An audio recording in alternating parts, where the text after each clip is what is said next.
বন্ধুরা, গতকাল আমরা দেখেছিলাম যে বাংলাদেশের চট্টগ্রাম এলাকায় চাকমা সম্প্রদায়ের উপরে বাংলাদেশি সেনাবাহিনীর হামলা হয়েছে। আমি এই বিষয় নিয়ে একটি ভিডিও তৈরি করেছিলাম, আপনি যদি না দেখে থাকেন অবশ্যই দেখে নেবেন। কিন্তু বন্ধুরা, এই হামলা নিয়ে আরও চাঞ্চল্যকর তথ্য এখন সামনে এসেছে। প্রথম এবং সবচেয়ে বড় শকিং তথ্য হলো, এই হামলার পরিকল্পনা করেছিলেন বাংলাদেশের সেনাবাহিনীর একজন ব্রিগেডিয়ার। তার নাম ব্রিগেডিয়ার জেনারেল শরীফ মোহাম্মদ আমান হোসেন, যিনি সেই অঞ্চলের রিজিয়নাল কমান্ডার ছিলেন। তিনি এই হামলার নেতৃত্ব দিয়েছেন এবং চট্টগ্রাম পাহাড়ি এলাকায় বসবাসকারী চাকমা সম্প্রদায়ের মানুষদেরকে টার্গেট করিয়েছেন। বন্ধুরা, বাংলাদেশের নিজস্ব নিরাপত্তা সংস্থার রিপোর্ট অনুযায়ী ব্রিগেডিয়ার জেনারেল শরীফ মোহাম্মদ আমান হাসান, এই মানুষটি স্থানীয় বাঙালি সেটলারদের সহায়তা করেছেন, যারা চাকমা সম্প্রদায়ের গ্রামগুলোতে হামলা চালিয়ে তাদের গ্রামে আগুন লাগিয়ে দিয়েছে। এই ঘটনার রিপোর্টে আরও বলা হয়েছে যে যারা চাকমা সম্প্রদায়ভুক্ত নন, তাদের সঙ্গে বাংলাদেশি সেনাবাহিনীর সদস্যরাও ছিলেন। সেনাবাহিনীর সহায়তাতেই এই সেটলাররা চাকমা সম্প্রদায়ের ঘরবাড়ি এবং দোকানে আক্রমণ চালাতে পেরেছে। রিপোর্টে আরও উঠে এসেছে যে চাকমা সম্প্রদায়ের মানুষ যখন তাদের ঘরবাড়ি এবং ব্যবসা রক্ষা করার চেষ্টা করছিলেন, তখন নাকি বাংলাদেশের সেনাবাহিনীর কর্মকর্তারা তাদের বাধা দিচ্ছিলেন এবং কিছুতেই তাদের সম্পদ রক্ষা করতে দিচ্ছিলেন না। এখন এই পুরো ঘটনার পরিপ্রেক্ষিতে ভারত থেকে চাকমা সম্প্রদায়ের নেতারা এবং ছাত্র ইউনিয়ন প্রধানমন্ত্রী নরেন্দ্র মোদী এবং বিদেশমন্ত্রী ডক্টর এস জয়শঙ্করের কাছে একটি স্মারকলিপি জমা দিয়েছে। এই স্মারকলিপিতে প্রথমেই তারা বলেছে, বাংলাদেশের সঙ্গে মোহাম্মদ ইউনূসের নেতৃত্বে থাকা সংলাপ বন্ধ করে দেওয়া হোক। দ্বিতীয়ত, বাংলাদেশের সঙ্গে কূটনৈতিক সম্পর্ককে অবনতি করার আহ্বান জানানো হয়েছে তাদের পক্ষ থেকে। এবং সবশেষে তারা অনুরোধ করেছে ভারত যেন তাদেরকে বাংলাদেশের সেনাবাহিনীর হাত থেকে বাঁচায়, কারণ এই আক্রমণ যদি এভাবেই চলতে থাকে তবে কয়েক মাসের মধ্যেই পুরো চাকমা সম্প্রদায়কে শেষ করে দেওয়া হবে বাংলাদেশে। বন্ধুরা, আসুন এই গুরুত্বপূর্ণ বিষয়টি নিয়ে আমরা আরও ইনডেপথ একটু আলোচনা করি। চাকমা সম্প্রদায়ের পক্ষ থেকে প্রধানমন্ত্রীর কাছে লেখা চিঠি এবং এতে উল্লেখিত দাবিগুলো এবং এই চিঠির মূল উদ্দেশ্য হলো বাংলাদেশের চট্টগ্রাম অঞ্চলের হিল ট্রাইব যারা আছে তাদের উপরে চলমান অত্যাচারের বিরুদ্ধে ভারত সরকারের পদক্ষেপ নেওয়া। চলুন সরাসরি প্রথম পয়েন্টে আসা যাক।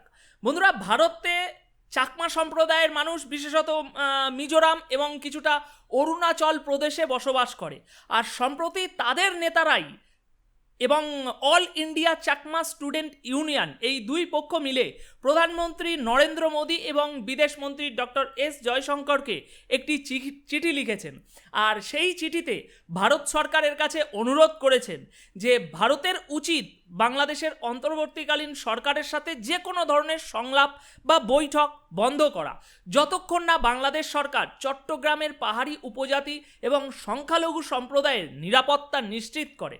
তাদের মতে বাংলাদেশ সরকার যদি এই সম্প্রদায়ের সুরক্ষা নিশ্চিত করতে ব্যর্থ হয়, তবে ভারতের উচিত হবে বাংলাদেশের সঙ্গে সম্পর্কের অবনতি ঘটানো এবং কোনো ধরনের আলোচনা না করা, যতক্ষণ না পর্যন্ত তারা প্রয়োজনীয় পদক্ষেপ গ্রহণ করে। এই চিঠিতে চাকমা সম্প্রদায়ের নেতারা স্পষ্টভাবে উল্লেখ করেছেন যে চট্টগ্রাম অঞ্চলে যা ঘটেছে তা একটি অত্যন্ত সংগঠিত আক্রমণ। এই আক্রমণে বাংলাদেশ সেনাবাহিনী এবং স্থানীয় নন চাকমা যারা আছে তারা, সেই জনগোষ্ঠী একত্রে চাকমা সম্প্রদায়কে লক্ষ্যবস্তু করেছে। তারা আরও জানিয়েছে যে এই আক্রমণে এখনো পর্যন্ত মোট 9 জন নিরীহ উপজাতি সদস্যকে তারা সরাসরি হত্যা করেছে এবং আরও অনেক মানুষ এখন গুরুতর আহত হয়ে রয়েছে। বন্ধুরা, এর আগের রিপোর্টে আমরা যেরকম বলেছিলাম আপনাদেরকে যে 3 জন মারা গিয়েছেন, কিন্তু এই চিঠিতে স্পষ্ট করে বলা হয়েছে যে মোট 9 জনের মৃত্যু হয়েছে। এই সহিংসতার পিছনে প্রধান কেন্দ্র হচ্ছে যে জায়গাটা, সেটা হচ্ছে চট্টগ্রামের পার্বত্য এলাকায় অবস্থিত দিঘি নালা সদর এই নামক এলাকাটা, যেখানে এই বর্বর আক্রমণটা ঘটেছে। আর এই আক্রমণের মূল লক্ষ্য ছিল চাকমা সম্প্রদায়কে ধ্বংস করা এবং তাদের উপরে একটি পরিকল্পিত হামলা চালানো। এখানে আরও একটি বিষয় স্পষ্ট হচ্ছে যে বাংলাদেশের এই পাহাড়ি উপজাতিরা প্রতিনিয়ত একটি ভয়াবহ সংকটের সম্মুখীন হচ্ছে। তাই এই বিষয়ে এই বিষয়ের উপরে আন্তর্জাতিক সম্প্রদায়ের নজর এখন আসাটা অত্যন্ত জরুরি। এই স্মারকলিপিতে চাকমা সম্প্রদায়ের পক্ষ থেকে উল্লেখ করা হয়েছে যে এই আক্রমণগুলো নতুন কিছু নয়। যখন থেকে শেখ হাসিনা সরকার গিয়েছে, অর্থাৎ আগস্ট 5 থেকে আগস্টের মধ্যে মাত্র এই 15 দিনের মধ্যে প্রায় 1090টি বাড়ি এবং ব্যবসা প্রতিষ্ঠানের উপরে সরাসরি আক্রমণ করা হয়েছে। অনেকে এলাকা বিভিন্ন এলাকাকে সম্পূর্ণভাবে ধ্বংস করা হয়েছে এবং এসব বাড়িঘর ও এলাকাগুলোতে মূলত সংখ্যালঘু চাকমা সম্প্রদায়ের মানুষেরাই বসবাস করছে।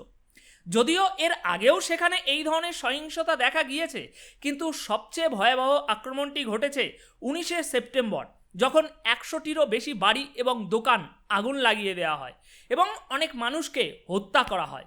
এটি ছিল আজ পর্যন্ত হওয়া সবচেয়ে বড় আক্রমণ সেখানে, যেখানে সরাসরি হত্যাকাণ্ড শুরু হয়েছে। তাই এই ঘটনাগুলো থেকে স্পষ্ট যে চাকমা সম্প্রদায়ের উপরে একটি পরিকল্পিত এবং ধারাবাহিক আক্রমণ চালানো হচ্ছে, যা এখন শুধুমাত্র তাদের সম্পত্তি ধ্বংসের মধ্যে সীমাবদ্ধ নয়, বরং তাদের জীবনও এখন হুমকির মুখে পড়েছে।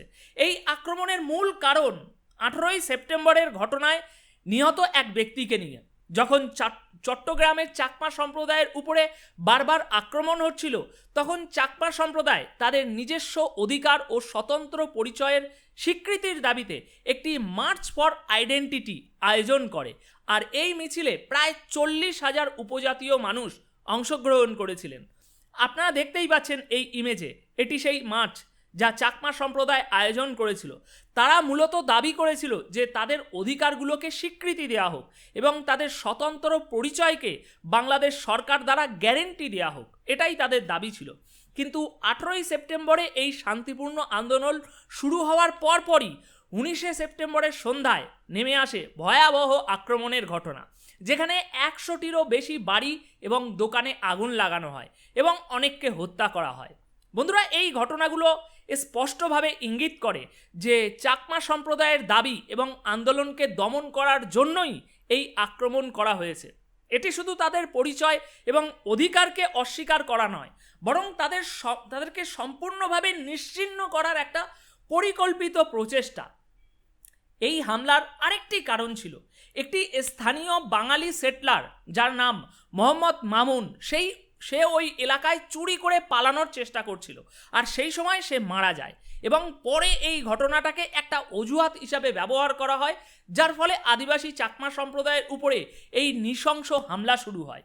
আর যেহেতু হামলার সংখ্যা বৃদ্ধি পাচ্ছিল এবং মানুষ হত্যা করা হচ্ছিল, তাই চাকমা সম্প্রদায় ভারত সরকারের কাছে এই বিষয়ের উপরে হস্তক্ষেপ করার আহ্বান জানিয়েছে। ভারতে বসবাসরত চাকমা সম্প্রদায় ও এই যে ভারতে যে চাকমা সম্প্রদায় আছে বাংলাদেশ বাদে, তারাও ভারত সরকারকে দ্রুত কার্যকর পদক্ষেপ নেওয়ার জন্য অনুরোধ জানিয়েছে, দুই দিক থেকে, যাতে এই মানবিক সংকট দ্রুত মোকাবিলা করা যায়। একই সঙ্গে এই ঘটনার উপরে তারা আন্তর্জাতিক সম্প্রদায়ের মনোযোগ আকর্ষণ করার চেষ্টাও করেছে, যাতে ভবিষ্যতে আর কোনো সহিংসতা বা এরকম প্রাণহানি তাদের সম্প্রদায়ে না ঘটে। তবে এখন দেখার বিষয় হলো এখানে ভারত সরকার কি পদক্ষেপ নেয়। অন্যদিকে এই চাপের মুখে পড়ে বাংলাদেশ সরকার এখন চট্টগ্রামের পাহাড়ি এলাকায় সংঘটিত এই সহিংসতার তদন্তের জন্য একটা কমিটি গঠন করার ঘোষণা দিয়েছে। এত কিছু আগুন, লুটপাট, মারা, খুন হলো, এরপরে কমিটি ঘোষণা দিয়েছে। তারা জানিয়েছে যে এই কমিটির তদন্তের ভিত্তিতে পরবর্তী প্রয়োজনীয় ব্যবস্থা নেওয়া হবে। তাই এখন দেখা যাক এই বিষয়ে আর কি কি নতুন আপডেট সামনে আসে। বাকি এই ঘটনাটি কেন্দ্র করে আপনাদের মতামত কমেন্ট বক্সে অবশ্যই জানিয়ে যাবেন। ধন্যবাদ, অনেক অনেক ধন্যবাদ।